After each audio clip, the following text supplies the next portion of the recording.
Welcome back. Here are our vocabulary words for the week.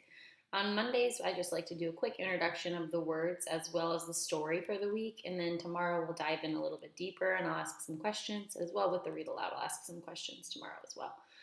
So this week our story is called Henry and Mudge. And here are the vocabulary words that go with it. So the first word is curly. A poodle is a dog that has very curly hair. The second word is straight. Some kinds of dogs have long, straight hair. Our third word is floppy. Hound dogs have floppy ears. The ears hang down very low. The fourth word is drooled. The St. Bernard drooled all over the place. The fifth word is weighed.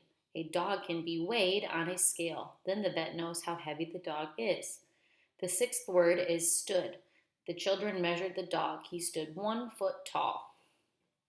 The next word is collars. Collars come in different styles. A collar goes around a dog's neck. And our last word is row. The dog treats are lined up in a row on the shelf. So like I said, our story this week is called Henry and Mudge. This is the first book of Henry and Mudge. So our skill for the week is sequence of events. So in Henry and Mudge, one event happens and then another and then another. The order of events in a story is called the sequence of events. So sequence of events is just a really fancy way of saying beginning, middle, and end, or first, next, last. They put a chart on here that we will take a look at tomorrow. Here's our topic, is animal traits. All dogs are alike in some ways. Dogs are also different in some ways. Some dogs are short, some dogs are tall. Some have long, skinny tails. Some have short, fluffy tails. The different ways a dog can look are called traits. Each dog's traits make it special. In Henry and Mudge, you will read about one dog who looks different from all the others. So again, here's our title page. Henry had no brothers and no sisters. I want a brother, he told his parents. Sorry, they said. Henry had no friends on his street. I want to live on a different street, he told his parents. Sorry, they said. Henry had no pets at home. I want to have a dog, he told his parents. Sorry, they almost said.